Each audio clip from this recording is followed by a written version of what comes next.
at the sports stories in the morning's newspapers. And joining us are Charlotte Dunker, football reporter for The Times, and Miguel Delaney, chief football writer at The Independent. Welcome to you both. Let's quickly run through the back pages. Here's the Mirror.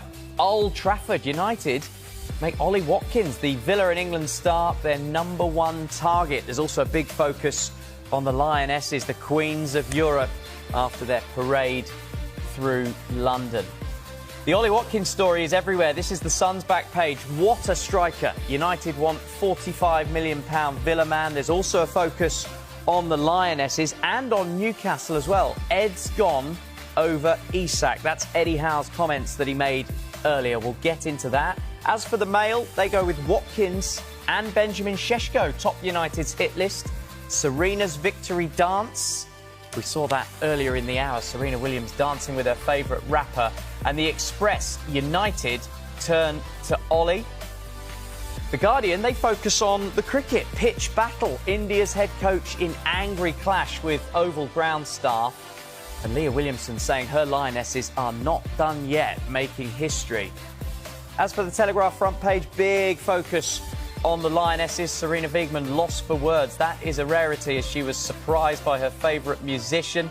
And England manager, India fury at Oval groundsman is another story. We're going to get into that as well towards the end. And the Times front page, playful Serena, the Lionesses dancing queen, with also a focus on the cricket spat.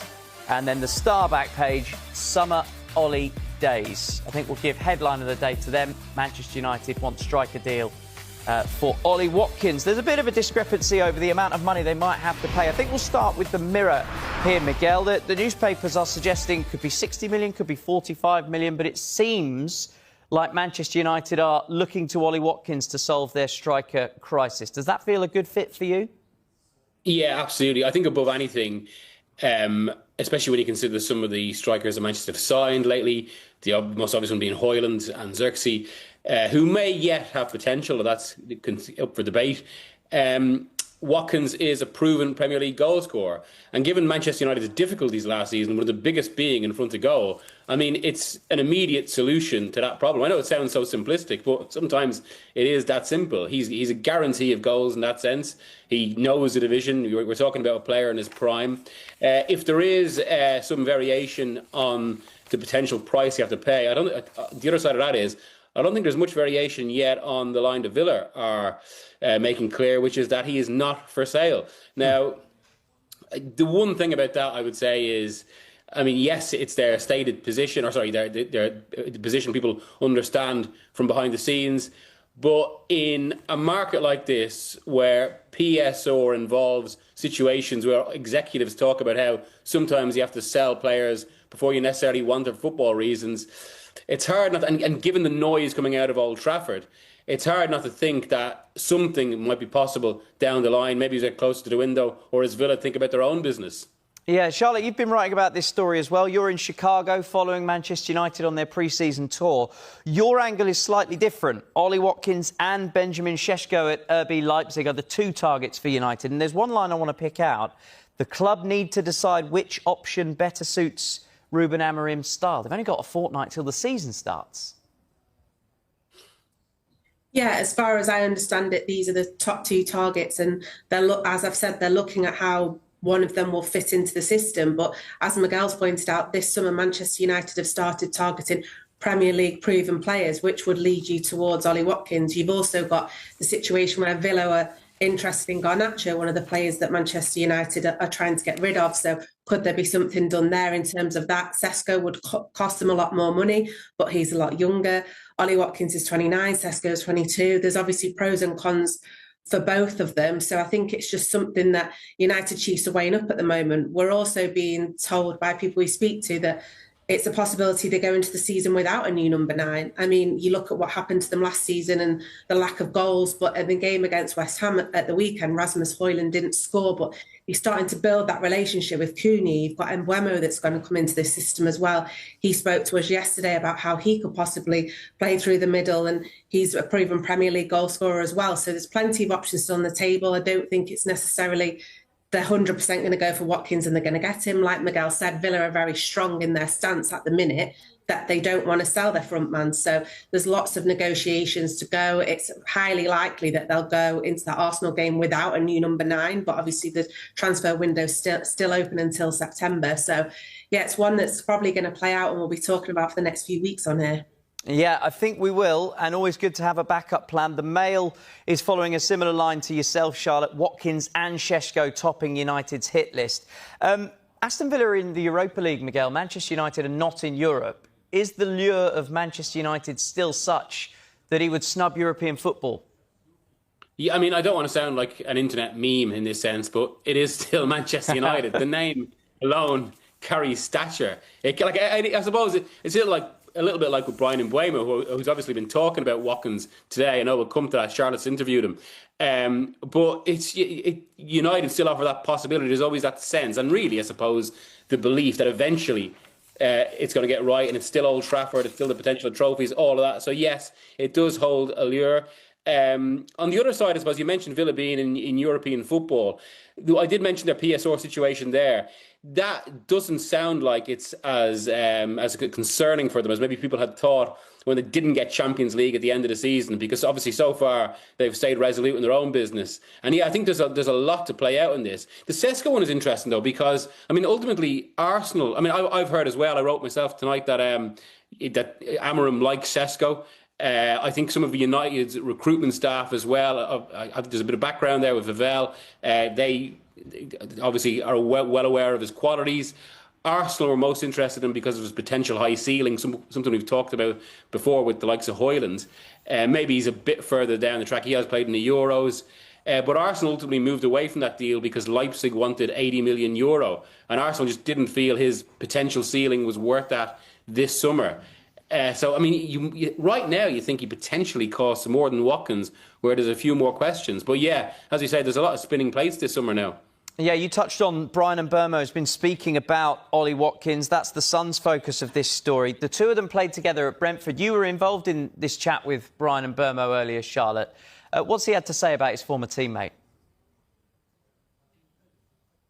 Yeah, he described him as the complete striker. So, I mean, what higher praise could he put on the guy? So, and normally he wasn't getting involved in speculation in terms of he wasn't saying he was going to come to United or anything like that. It was more about the relationships that they built together at Brentford and the great times that he had at Brentford rather than what could potentially happen at Manchester United. But yeah, he seemed like a nice guy. He spoke to us about playing chess and how that helps the strategy in his brain and how that helps him play football, and also how he relaxes playing the piano, which Miguel will know he speaks to lots of footballers, and that's not normally what you expect them to hear them say that they do in their spare time. So he seems excited to be here. He still hasn't played any part for Manchester United. When he was at Brentford, he wasn't actually training on the grass because he knew he wanted a transfer. He stayed in the gym. He wanted to keep himself injury-free. So he is a bit behind his teammates in terms of their pre-season preparations. We went to training this morning. He was involved. So United have got a game out here tomorrow night, USA time. So it'll be interesting to see if he features for the first time. And also, where is he going to fit into this Amorim system? Because we've seen him play out wide for Brentford. He spoke about that on the right wing. Is he going to play in one of them 2-10 positions? Are we going to see him play as a number 9 if Manchester United don't get the number 9 in that they want? So there's lots of different options to see. It's going to be interesting to see where he slots into this system. But as of yet, he's not pulled on a Manchester United shirt. So we've all been left guessing as to where he's going to fit in. Yeah, we'll have to wait and see on that. Miguel, you've also been writing about Manchester United, but also Chelsea and the horse trading that Manchester United seemingly might have to get involved in as they look to send players out, bring players in, but also balance the PSR. So yeah, that's exactly it. I mean, obviously we all know Amorim wants this huge overhaul, but that overhaul is not possible without sales that allow PSR headroom. And of course, it's complicated by the fact there are about 4 players, given Rashford has gone to Barcelona, that Amorim absolutely wants out. So, you know, the maths don't quite up, so they're going to have to come up with some solutions. And one of the ones I've heard of and that I've written about there was they've been speaking to both Chelsea and Villa about Garnacho. And obviously, yeah, that's been raised, as Charlotte said there, with the Watkins situation. But there was also similar broached with Chelsea. Look, Chelsea have a long-standing interest in Garnacho. Going back to January, a deal didn't get done then because the price was too high. At that point, I think it was United wanted around 68 million. Well, from what I hear and what I've written tonight, there's still a considerable difference of valuation, because while it had been spoken about how maybe Nicholas Jackson could go the other way, Chelsea wants 80 million for him. They've been good sellers this summer, Chelsea. They've got some high prices of players that they haven't necessarily wanted. The latest today being João Felix. That's a sort of capability United would love to have, given some of their difficulties. But on the other side, Chelsea don't want to pay more than 30 million for Garnacho. Now, of course, some of this is a little like with Villa, a negotiation tactic or a stance that you set out. But it shows maybe right now Chelsea are operating in the market from a position of strength, even though they do need to sell players, whereas Manchester United are having to make things happen. And that's going to, I suppose, influence a lot of deals.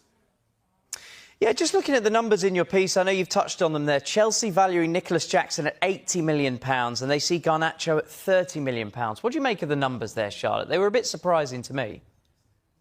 Yeah, from people I've spoken to around Manchester United, I'm sure Miguel's the same. I think Manchester United would not want to pay £80 million for Nicholas Jackson. And if that was how much they were asking for him, I think they would step away from the deal, especially if Garnacho was only going the other way for 30 million, because Manchester United have still got to then pay £50 million for a player who, yeah, he scored more goals than Rasmus Højlund, but he's hardly set the Premier League alight himself either, has he? So I think if you were comparing Nicholas Jackson with Ollie Watkins, for example, all hypothetical, because at this time, obviously, Villa are still saying they're not selling.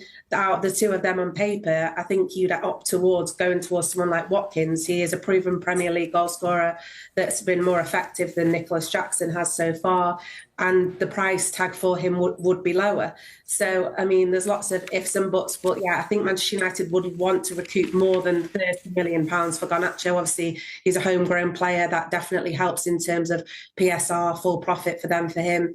And I don't think they would value Nicholas Jackson at 80 million. So if there was anything to progress in that deal, I think both of those numbers would have to go in the opposite directions. Yeah, as you said earlier, still a long way to go until the window shuts. I imagine some of those fees might tweak a bit. We'll take a quick break. When we come back, we'll look at more of the sports stories in the morning papers, including this in the Times. Playful Serena, the Lioness's dancing queen, and India's fury with the Oval groundsman.